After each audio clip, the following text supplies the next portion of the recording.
if we were to graph this, and let's put x of t on the vertical axis and time on the horizontal axis, we expect to get something that looks like a cosine curve. So we're going to get something that looks like this, oscillating up and down.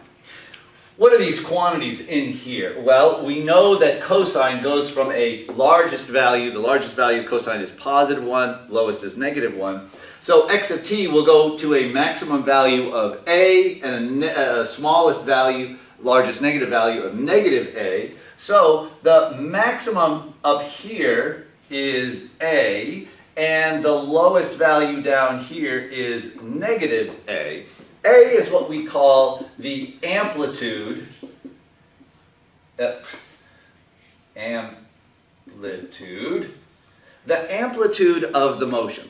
So it's telling us how far up and down from equilibrium. Remember, x equals 0, that's the equilibrium value. So how far to the right and to the left, so to speak, is the oscillator moving? Maximum value to the, let me put this back on here.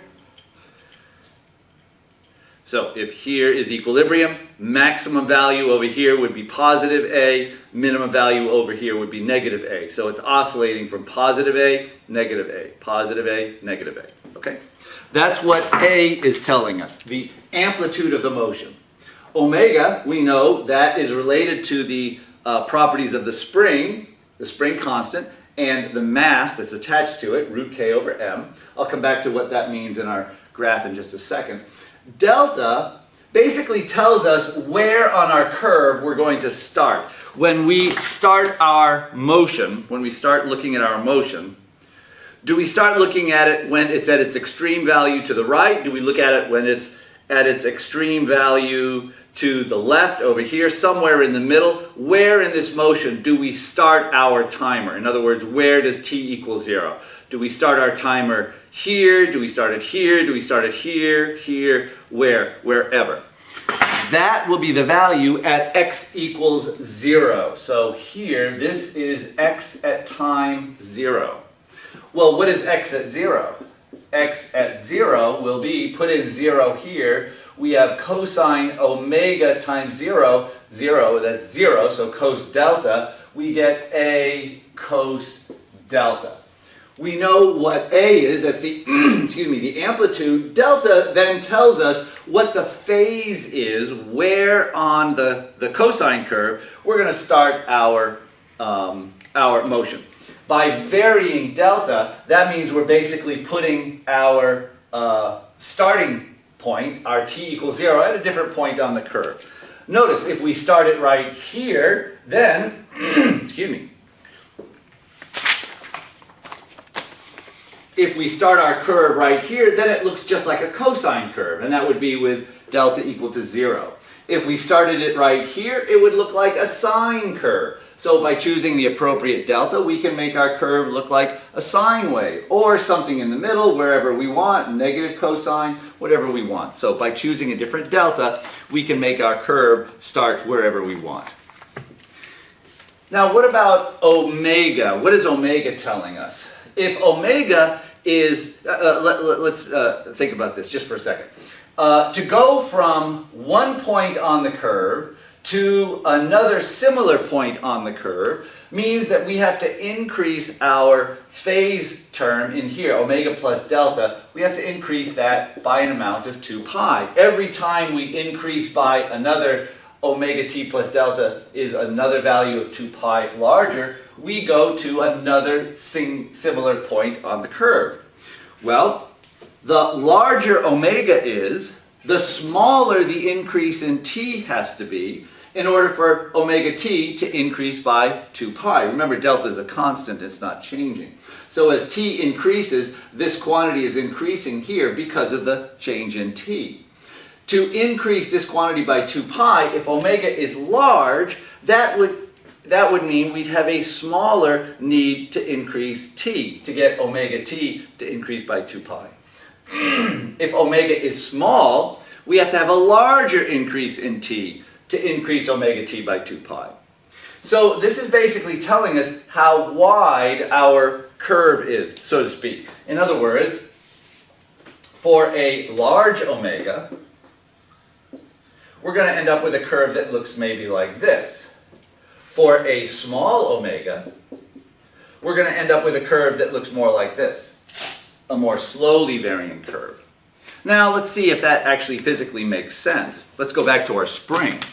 If we have a very tight spring, in other words, if K is large, we expect an oscillation on that to be very fast.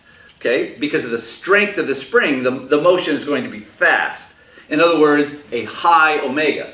Well, for large K, yes, we get large omega. That makes sense. A weaker spring, we expect to oscillate more slowly, so small K, small omega. That makes sense. The bigger the mass, the harder it is to move. So a big mass is going to be slower to move because we need more forces to accelerate a larger mass. Big M, small omega, slower motion. That makes sense. Small m, easier to move, faster motion. Small m, bigger omega. Yeah, that makes sense. Okay, so omega is telling us basically how rapidly our curve is going to oscillate, how rapidly the mass is moving. And omega is what we call the angular frequency. The angular frequency. All right, now let's take a look at some characteristics of this and see how we can define this angular frequency in terms of some quantities that we see on the curve itself. Actually, before I do that, let me define one thing. Now we've got the curve here anyways. The amount of time that it takes for one oscillation. So here we've got the mass on the spring. The amount of time for one oscillation. So let's say from over here, all the way in, all the way back. For one complete oscillation, the time that it takes is called the period of the motion. So the period equals the time for one oscillation. And we'll represent that with a capital letter T. So the units of capital T are seconds. It's a time. Now, how can we relate that to omega? Let's take a look. Let's pick some arbitrary point on our curve here, and we'll say that at this point omega t plus delta is some phase angle theta. Now let's go one period later. So the amount of time from here to here is the capital T. So the phase here should be omega t plus capital T, the time plus the period plus delta. And that, in terms of the phase, should be 2 pi more than it was over here. In other words, it should be theta plus 2 pi. So let's see what's the relationship between omega and t. Let's multiply these out.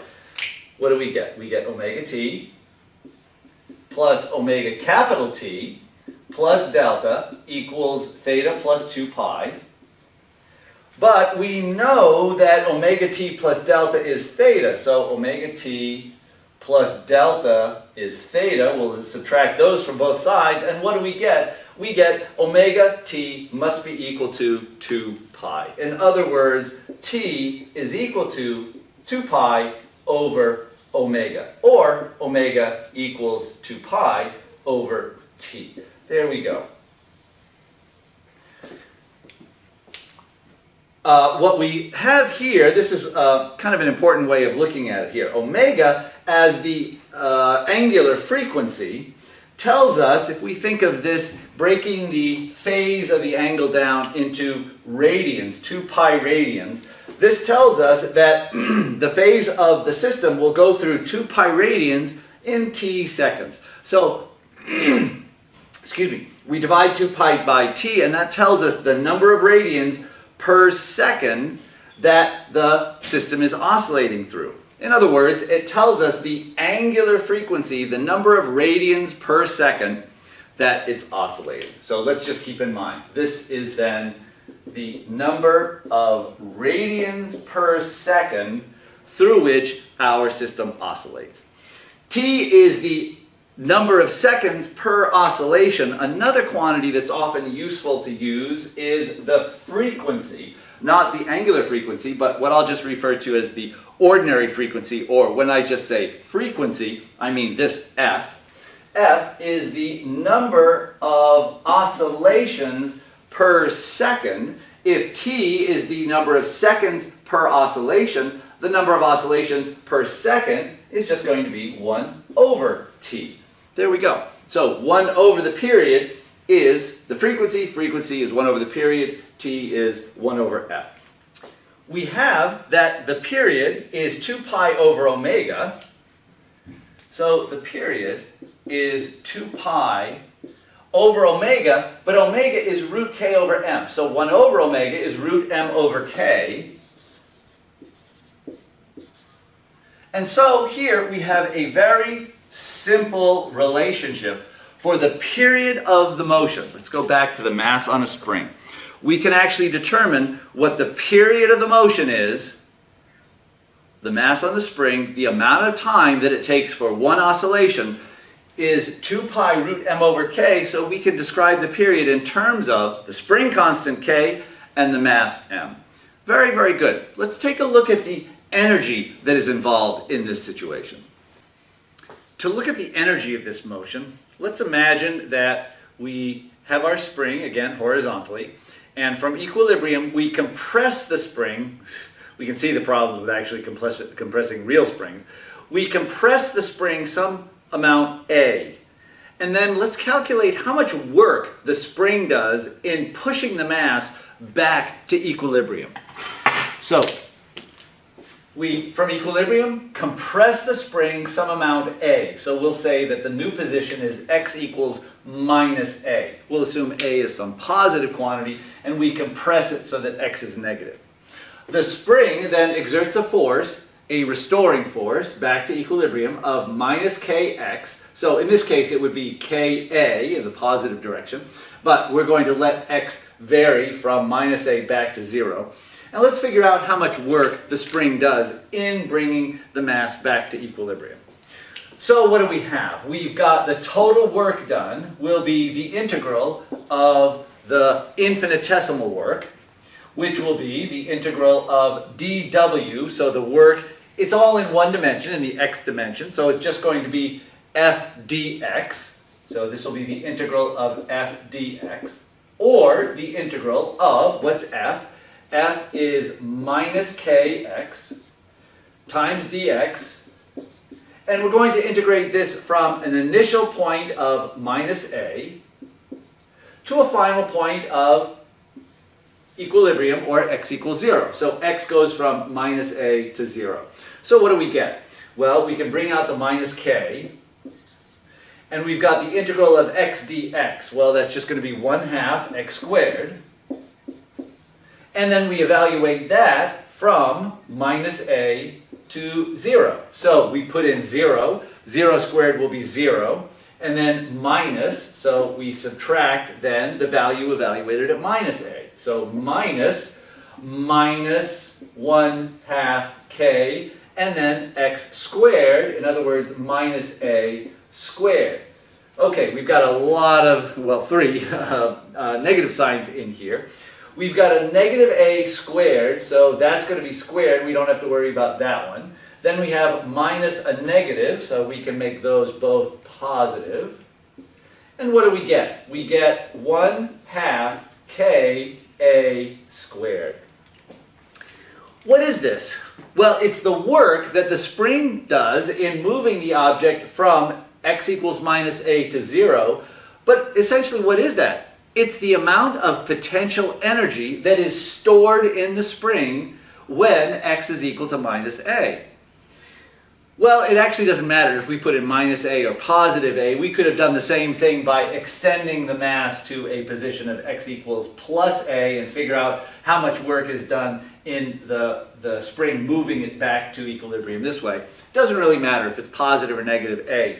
The potential energy, the work done by the spring in moving it back to 0, if we measure the potential energy relative to the equilibrium point, this tells us the amount of potential energy stored in the spring.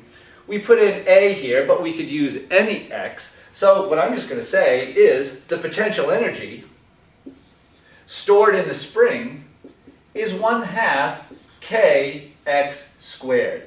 That is the potential energy stored in the spring at any displacement x. Very, very interesting. What I'd like you to do, actually as just a homework problem, is I want you to verify that energy is conserved with the spring, given the solution that we have for position. In other words, for an oscillating spring, we know, or what we claim, is that x as a function of t was a cos omega t plus delta. We know that the velocity as a function of time is equal to the derivative of the position with respect to time. So you could differentiate this and get the velocity as a function of time. What I want you to do is then, I want you to show that the potential energy as a function of time plus the kinetic energy as a function of time is equal to, is equal to a constant value. In other words, the potential energy is 1/2 kx squared. The kinetic energy is 1/2 mv squared. What I want you to do is take 1/2 kx squared, squaring this thing, add 1/2 m times v squared. You have to differentiate x to get v, square that and put that in here. And I want you to show that this is then a constant value. And what is that constant? See if you can figure that out. Okay? Great. What I'd like to do now is I want to take a look at another oscillating system. One that we might think is simple harmonic, but we'll take a look. And that is a mass on a point mass on the end of a string, or a massless rigid rod, to be specific.